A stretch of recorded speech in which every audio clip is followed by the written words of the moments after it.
Ganaan mo. Hindi didikit sa balat, kailangan breast ka, ganyan. Magtutuling ka pala ngayon. Oo, tangang saya kanina to eh. Ewan ko ba, umuro yung tela? Saan mo kasi binili eh? Sa macro. Bakit ang tela? 12 colors mo man dito. No? Wholesale doon. Magandang gabi ho. Welcome to Punchline. Kaya matapos ang dalawang magagandang babaeng may mahuhubog na katawan, Oo. eh isang baklang adik-adik ka na. Pero ano naman yung pangalan, Vice? Ganda. Ganda. At least may ganda. Oh. Pinasulat ko na lang sa labas kasi hindi ko mamadala sa loob. Ganda, ano, nakasulat. Pag naghanap ka sa loob, eh gago ka na sa labas na hanggang sa loob. Sobrang ganda naman ang akin. Di ba? Tama. Di ba ako maganda ngayon? Maganda ka, in fairness. Diyos ko. Ang blooming. Diba? Oh. Paglabas ko ngayon, mga tao nagkakagulo sa bahay namin. Bakit? May sunog pala. Akala mo nagkagulo sa'yo? Akala mo naman pala? Ikaw nag-assume hindi ako nung sinabi ko na nagkakagulo. Akala mo pinag-inuman, sabi sa akin, Gretchen. Talaga? Sabi ko, hi. Tapos pag, tangin na Tony Boy pala. Tarantado yun Pinarangay ko ang puta. Kaya dapat alas 9 pa lang nandito na ako. Ikabarang gaya. Sabi, gago kasi bakla ka, magaganyan-ganyan ka, pag nabastos ka, galit ka. Sabi ko naman sama sa damit ko, tangina mo. Sabi ko, mo ba, bakla-bakla ka? Ulo, hindi ako bakla, adik ako, trip ko lang to. Ganyan lang yan. Bahay ko nakuha ko kasi. Saan mo kasi kinuha? Ano ba? Ay, sino po yun? Ano sila nakita ng baklang nagtitrip? Ano na? Yeah, gano'n. Bakla siya! Masaya siyang tao, no? Nalaman niya mali ang taning sa kanya. Press ko nga ito. Nakita ko si parang ganyan yung suot ni Mariel. Oo, Mariel Rodriguez, ganyan na Si ganyan. Gretchen Barreto din. Sabi nung mate namin, ate parang si Mariel na yung damit mo. Ay talaga, Wow. umiiyak mo, nakati yung titi ko. Sabi, shit, big brother pa. Yes, yung bro ko. Ano na nakakalabas, kumakain. May pa... Ano? Nakaano ka ba? Ano yung loob niyan? Supporter. Supporter? Bigla, may galing gym. Punta ka ng jeep ka, ganyan suot mo. Bakit? Nagkagulo nga, ano? Tangin na walang pupunta sa shower room. Ganyan talaga, no? Sa gulo ng buhay ngayon, Diyos, tingnan pa, diba? Masama ba? Ano masama sa suot? Baklang-bakla naman kasi, Pwede, Ted. ataka ka. Ito na ang mga suot ngayon ng militar. Militar ganyan? O bakit? At least damit lang, no? Puta ka. Ano masama sa militar? Bakit pag ganito suot ng militar, hindi mo nasusunod mo na igagalit? Siyempre naman, siyempre militar, kailangan hang-hang, gano'n. Ay, Pag kailangan yung Paano pag nagkasakit? Hindi na pwede? kailangan tigasin. Militar, ganyan managin. O bakit? Eh, presidente sa utin niya, ano yung itsura? Ako, Tisaya kay Gloria. Imagine mo suot ni Gloria, nakaganyan si Gloria.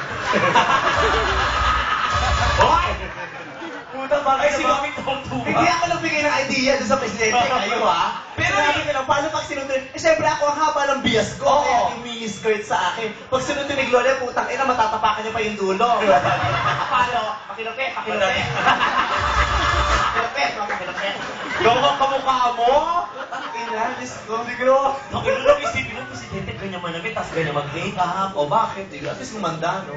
Si Gloria, puta, hindi nag-aayos. Tingnan mo, nakasilubong ka sa Malacanang, kala ko si Ratatouille ang puta. Talaga? Oo, gumanda ka. Sabi sa akin, good morning.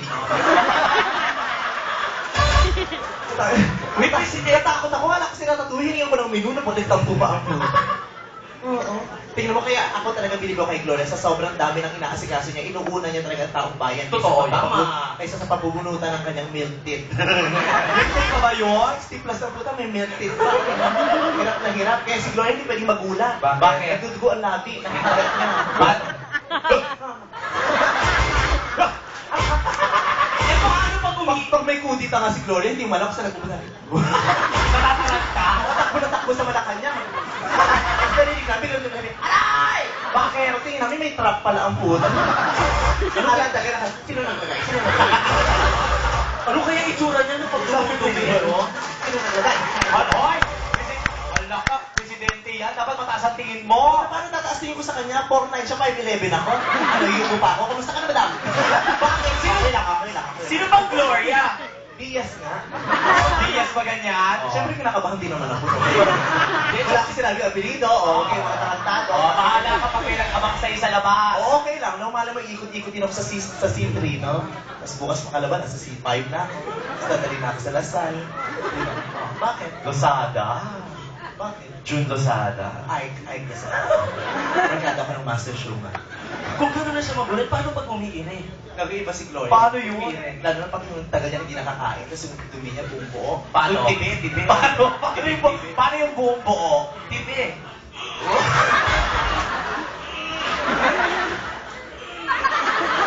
durog. Nailabas na. Success.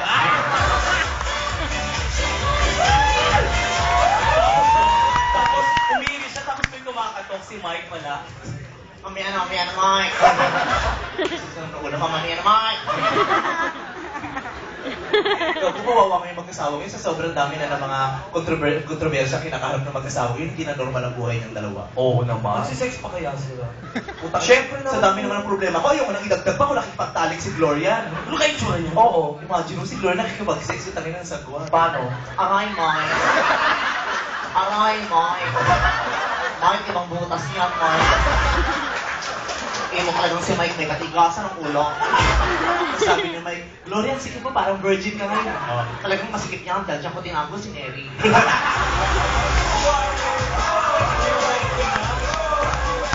Ay, joke lang. Pahala ko po ha. Biro lang ha. Tingnan mo, mapatawa ko lang kayo kahit mga ibang buhay ko. Pero kung gusto maging masaya kayo ngayong gabi. Puro posisyon naman ata, puro posisyon. Guys, ha? Alamin mo kung puro opposition to, ha? At least, di ba, dito, mag-rally man tayo dito, ang dami natin, ano? Katulad ng Trillanes, tatanga-tangay si Trillanes. Bakit? Nagkudita, 30 lang sila. Paano mananalo yun? Mas pasosyal, nagkudita sa hotel. Bakit Sa kasi hotel? kasi yung malapit, di ba? Yung malapit, pasosyal. Yung mga tao nagrarally sa kalsada, si Menjola, siya nagkudita sa hotel, gago. Bakit? Pasosyal nga, parang naman daw kinabukasan, may free breakfast. Ay, sure. Hindi na umabot, nahuli din ng alas 7. Sumuko siya ng alas 7. Bakit? Eh, may marimar daw ng 7:30. Kaya matatapos na ang marimar. Oo, kaya magna-number 1 ang mag-resino ka. Wow! Nakikita niyo ba si Ay, mag-sino ka man? Ikaw, ano role mo dyan? Kabayo. Kabayo ko ni Tony Guzman. Sinasakay niya lang ako pag naglalagyan sila sa gago tao ko dyan. Ay, tao ka ba nun? Kaya ang hirap ng role. Yung kabayo. Oo, may mga dialogue pa. Usapan, tatakbo lang ako. Hirap naman ang role mo. Tawa naman ito ng tawa nga. Kung first time na rin yun. Oo. Pero sa Petrang Kabayo, ang galing mo doon, ha? Oo, gago, hindi ako yung tsahin ko yun. Akala ko ikaw yun. Hindi ako yung Ayan, dapat masaya tayo, ganyan Oo, lang. naman. Masaya, nakangiti. Yung si Daddy, puta kasi na magsasabing barkada ng Trillanes ito. Tingnan mo yung buhok. Tingnan mo ang damit. Puta ko mukhang barkada pa ni Jambi Madrigal. Sir, mag-enjoy lang ha. Ganyan dapat ang buhay.